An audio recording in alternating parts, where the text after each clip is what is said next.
biggest breakthrough in knowledge that has come perhaps in the history of humankind is the awareness that we have the power to change the nature of nature.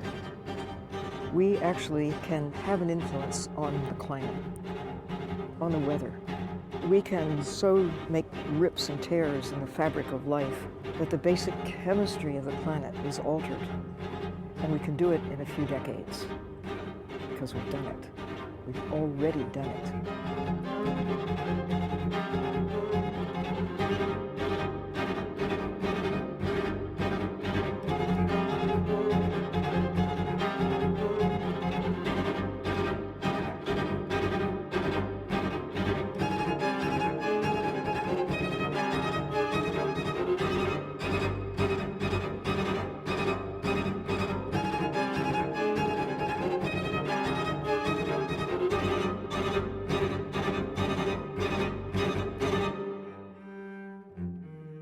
Certainly, the imprint of man is everywhere.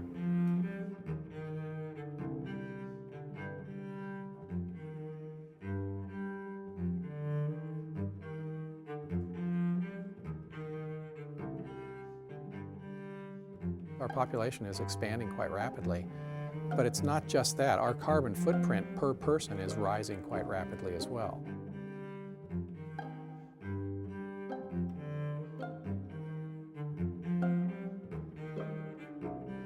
Everything we produce, from the pharmaceuticals we use, to the plastic packaging, to the chemicals on our crops, they don't just exit the earth. They become part of cycles that return to us on our plates, in our air, in our water.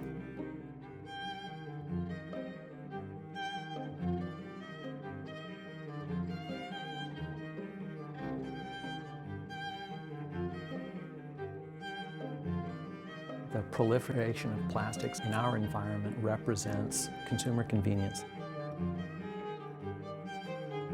Plastics essentially, they never go away. They just keep getting smaller and smaller, and they continue to impact the ocean even in their tiniest, tiniest forms.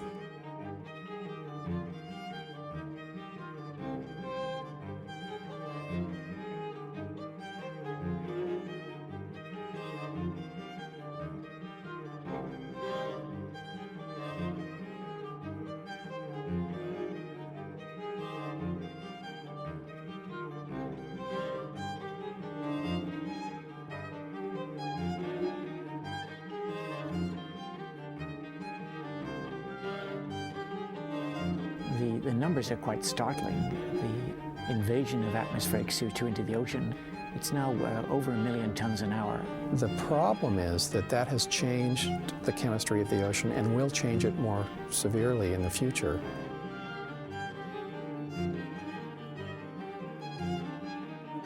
And we're starting to see this manifest in a lot of ways, but one of them is through the food web.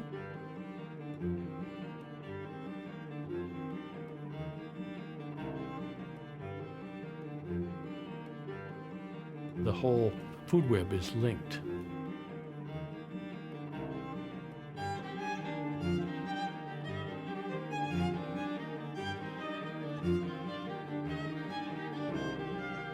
It's a chain reaction. What's going to happen? We don't know.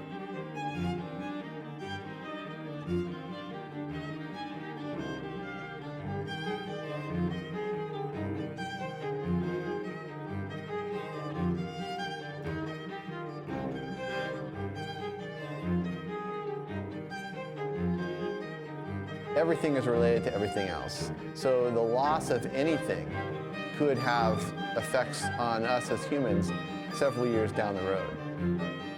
If you start to look at ecosystems that have lower biodiversity, typically they are more variable, they're less productive, and they're more prone to collapse.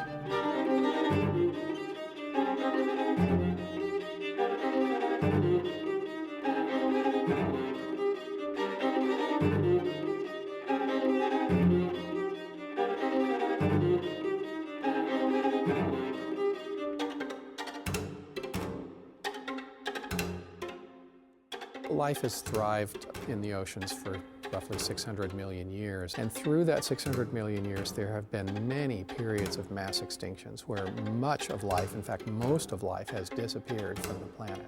But if you look at how long it takes to recover in terms of rediversifying life after those events, it's roughly 10 to 20 million years.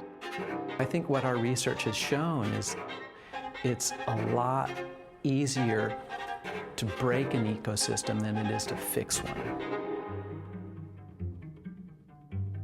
It's not helping get back to a healthier ocean to pretend change is not occurring.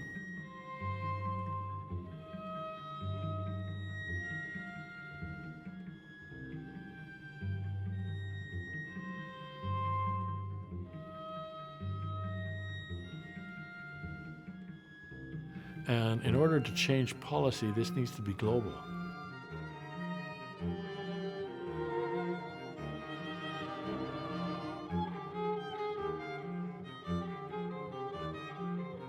You might have someone who's more concerned about freedom or just staying alive in a war zone than worrying about recycling.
The ocean is really responsible for the climate of the whole Earth. We're changing the atmosphere and the planet and the chemistry of the oceans in ways that haven't occurred for as many as 20 to 30 million years.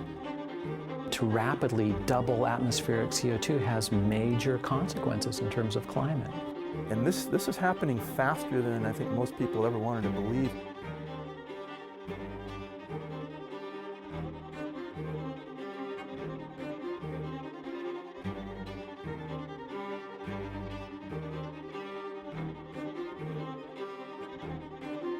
So even if we stop CO2 emissions now, we'll still see warming in our atmospheres for some time.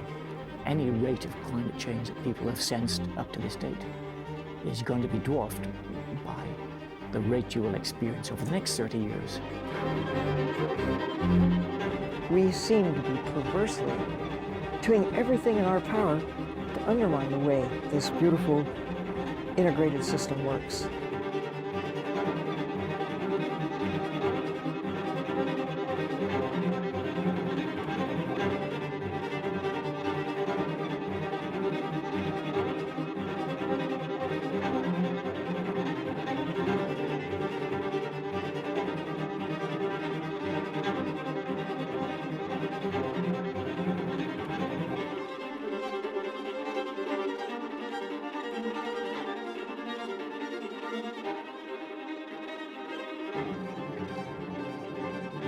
We're not stronger than Mother Nature, and she will have her way with us, whether we like it or not.